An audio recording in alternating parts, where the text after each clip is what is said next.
সবাইকে আন্তরিক শুভেচ্ছা ও ভালোবাসা জানাই। কেমন আছো বন্ধুরা? ভালো আছো তো? হ্যাঁ, ঈশ্বরের কাছে সবসময় তোমাদের কল্যাণ কামনা করি। আজকে হচ্ছে তোমার শুক্রবার, না আজকে হচ্ছে বুধবার, মাথাটাও গেছে। আজকে বুধবার, আর তারিখ হচ্ছে, তারিখটা মনে নেই, 14 তারিখ মনে হয়, 14 তারিখ। তো আমরা ফিরে এসেছি আবার সেই ফিরে দেখা গল্পটার।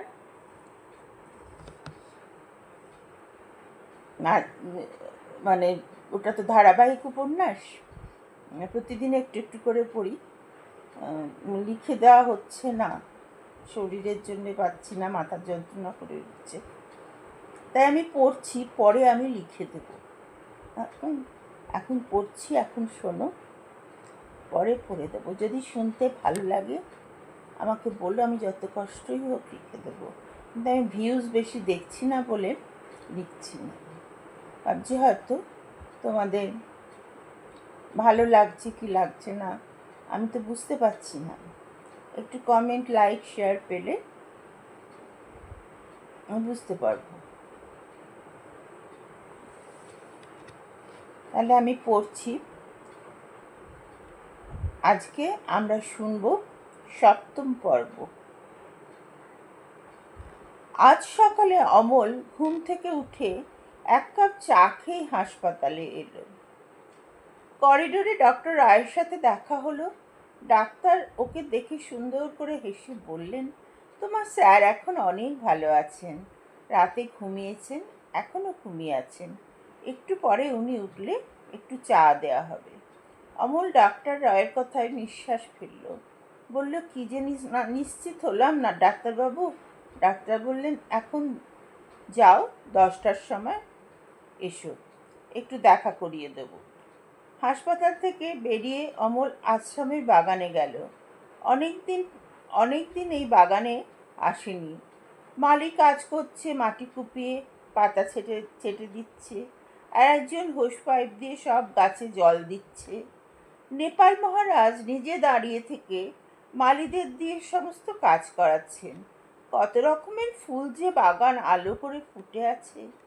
পেছনে আবার বিরাট সবজির বাগান, নানান রকম সবজি আর ফল হয়।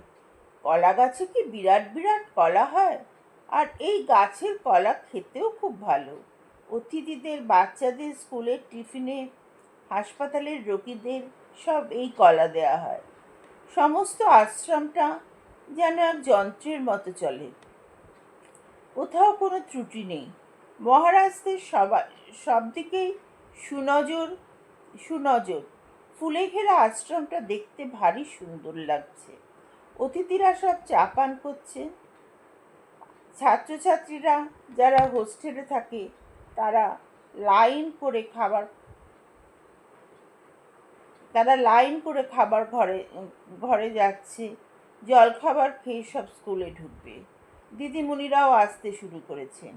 এই ঘন্টা বাজল বলে অমল নেপাল মহারাজের সাথে কথা বলল। মহারাজ খুঁটিয়ে সব খবর নিলেন। অমলকে বলে দিলেন 10টার পর তিনিও হাসপাতালে যাবেন। সব দিদিমণিরাই এসে গেল, কিন্তু নেই, সেই দিদি তো এলেন না। সে তো বলেছিল সে একটা স্কুলের দিদিমণি। তাকে তো শেষ দেখলেন, তারপর থেকেই সে শরীর খারাপ হতে আরম্ভ করলে। সেও স্কুলে একটা দিদিমণি, তাকে তো শেষ দেখলেন, তারপর থেকেই তো স্যারের শরীর খারাপ হতে আরম্ভ করলো। যাক, সে হয়তো এমনি হয়েছিল, দিদিমণিকে দোষ দেওয়ার মানে হয় না। মহারাজের সাথে কথা বলে অমল বাড়ির দিকে ফিরল। বাড়িতে যাওয়ার পথে পুকুরঘাট থেকেই মাথা ডুবিয়ে নেবে একবারে। কাল রাতে চিন্তা ভাবনায় ঘুম হয়নি মোটে। মাথাটা বেশ করে ধুয়ে বাড়িতে যা হোক দুটি খেয়ে হাসপাতালে আসবে। তার মনটা এখন স্যারের কাছেই পড়ে আছে। দুপুরবেলা স্যার একটি গলা ভাত আর পেঁপে সেদ্ধ খেয়েছেন। মাছ খেতে পারেননি, এরা জোরও করেননি। স্যার আবার ঘুমিয়ে পড়েছেন। স্যার কি এত ঘুমোন নাকি? এরা যতই বলুক স্যার ভালো আছেন, কিন্তু অমলের মনে হচ্ছে স্যার দুর্বল আছেন এখনো। বিকেল হয়ে এলো, গাছগাছালি বেশি, তাই ঝুপ ঝুপ করে আঁধার নেমে আসে। তাকে এখন চেম্বারের কাছে যেতে হবে। একটু পর থেকেই রোগীরা আসবে। তাদের বলতে হবে তাদের নেমে নেমে তাকে এক্ষুনি বাড়ি গিয়ে যেতে হবে। একটু পর থেকে রোগীরা আসবে, তাদের বলতে হবে। বাড়ি গিয়ে লেখা হাতে চা বিস্কুট খেয়ে সে সোজা চলে গেল চেম্বারের কাছে। এদিকে স্নেহার স্কুল ছুটির পর বাড়ি যাওয়ার জন্য যখন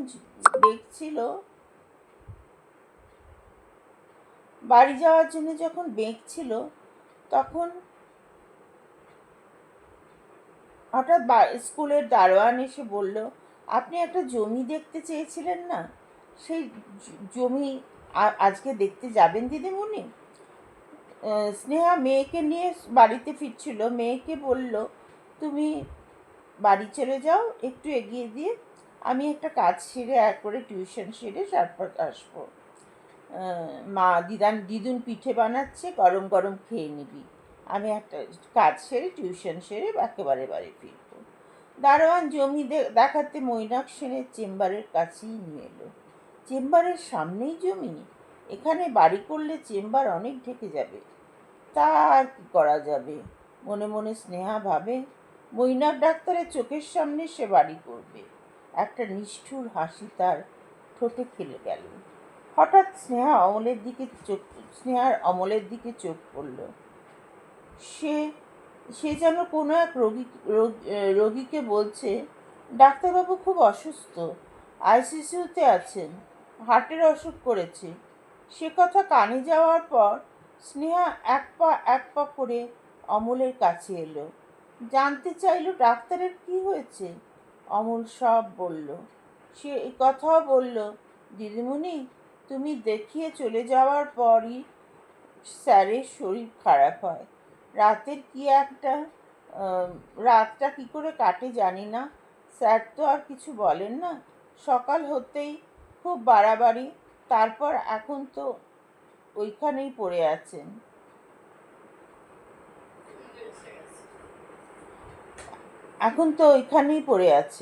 স্নেহা বলল, স্যারের বাড়ি খবর দেওয়া হয়নি? অমল বলল, স্যারের বাড়িতে তো কেউ নেই। কেউ নেই মানে? স্নেহা যেন কেমন তোতলা হয়ে গেল। তাও বলল, ওর মা, বউ। অমল অধৈর্য হয়ে বলল, কেউ নেই দিদি, কেউ নেই। থাকলে কি আমি বলতাম না? স্নেহা আমতা আমতা করে কি বলতে যাচ্ছিল। এমন সময় আর একজন ওয়ার্ড বয় অমলকে দৌড়ে এসে ডাকলো, তাড়াতাড়ি এসো, ডাক্তার সেনের আবার অ্যাটাক হয়েছে। অমল ছুটে যেতে যেতে বলল, 18 বছর এখানে আছেন, কোনোদিন কাউকে দেখিনি। এক মা ছিল, তিনি মনে যেতেই স্যার এখানে চলে এসেছেন। স্নেহা ভীষণ ভারাক্রান্ত মনে কিছুক্ষণ দাঁড়িয়ে থাকলো, তারপর আস্তে আস্তে বাড়ির দিকে পা চালালো। কি জানি কি হলো মানুষটা, একদম একা। এখানে কে দেখবে কে জানে। বাড়িতে মা পিঠে বানাচ্ছে, আজকে আর পিঠে রুজবে তার মুখে? আর টিউশন যাওয়ার মতন মন শরীর কোনোটাই ছিল না। বাড়ি গিয়ে ফোন করে দিতে হবে। পথ চলতে চলতে একটা কথাই মনে আনাগোনা করতে লাগলো। বউ ছিল যে, ওর বাবা যে বলেছিল বিয়ে করেছে, সেই বউয়ের কি হলো?